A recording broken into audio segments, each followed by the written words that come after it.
What's up, fight fans? This is your boy D2Nice86, aka D2Nice, and we're gonna provide a breakdown of UFC 273. But before we get into that, I want to play a little game, and it goes like this. I want you to tell me that I told you so without telling me I told you so. We're gonna jump into this. And I just want to say that the Deron versus Torres fight, I think was exciting. I think it brought everything we want to see out of a fight.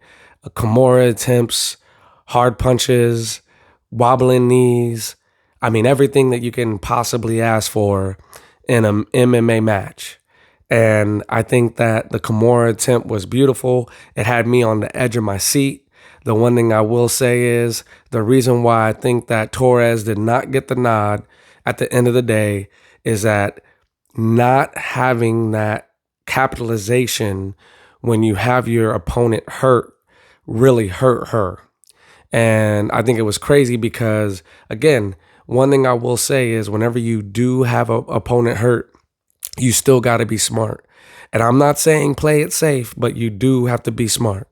So it was one of those things where, where's your head at? Are you going to go in for the kill, or are you going to give it a few seconds and see if your opponent is kind of playing possum? And I think we waited a few seconds too long. So hats off to Deron. You killed it on that. And on to the next one. So Burns versus Chemiev. I absolutely think that it was a battle for the ages. I mean, to see Burns hurt Chemiev and almost the quick reaction is, I'm going to move into something else, going for the takedown and still being able to put yourself in a position to where you're somewhat safe. Because I still feel like he did take some shots even when he went for that takedown. I think that was beautiful. Again, there are people who train, aspects of a game so much that even when they're hurt, it just becomes second nature. The brain doesn't even need to react on the same level it would normally need to. It's subconscious. And for that, I got to say that was beautiful. But I will say this.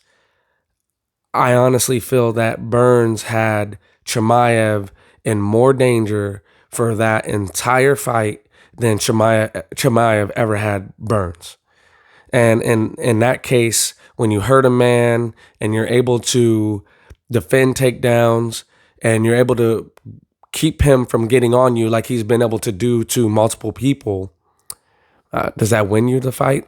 I can't say, but I say that I did feel that he did it more than enough to win that fight.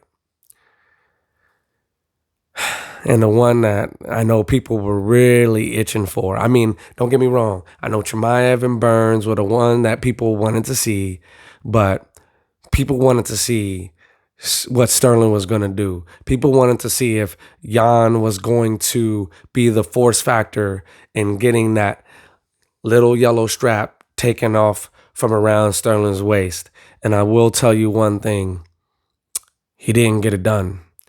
And whether you hate Sterling because you think he's one of the world's best MMA actors, or you just believe that Jan is deserving of the belt because he is a phenom, he is great. Let's be honest. He was controlled for most of the fight, and there was more time spent under danger than it was spent giving danger. And with that being said, I think if you do a third fight, if Sterling is plays in the same fashion or even better, and you got to expect that he gets better, I believe that the reason why we saw a new Sterling was because the post-operation Sterling is healthy.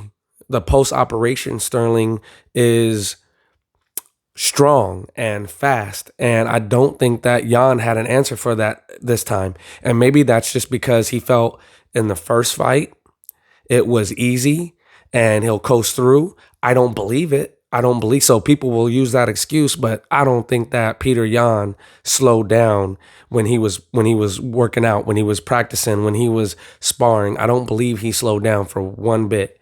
So if you're talking with your friends about this fight at the water cooler and they give you that excuse, just nod and wave.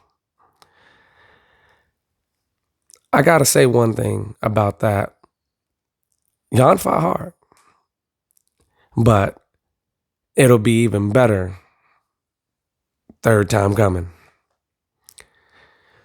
Volkanovski versus Seongjun, the Korean zombie, was, dare I say, a masterclass, and a masterclass in the use of effectiveness versus the ability to not use your weapons. When you're the longer, taller guy, there's a billion things you can do, or at least 8. Use of steep kicks, front kicks, using the jab, staying long, keeping your opponent at bay when they don't have the same reach as you. And I just believe that Volkanovski was a little too powerful, probably a little too fast in this instance. And I believe that that can be corrected. The one thing I will say, if the captain of cringe is his coach, I will say I believe that he can turn this around. We already know that the Korean zombie is great. However, on that night, Volkanovski was just greater.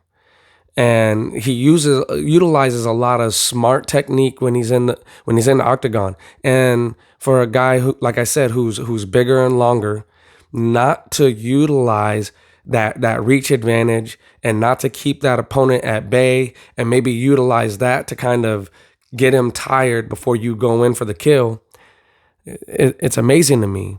And one thing that I really always say in fights are you staying center line, right? Are you bobbing and weaving? Are you side to side? And I did not see that in this fight.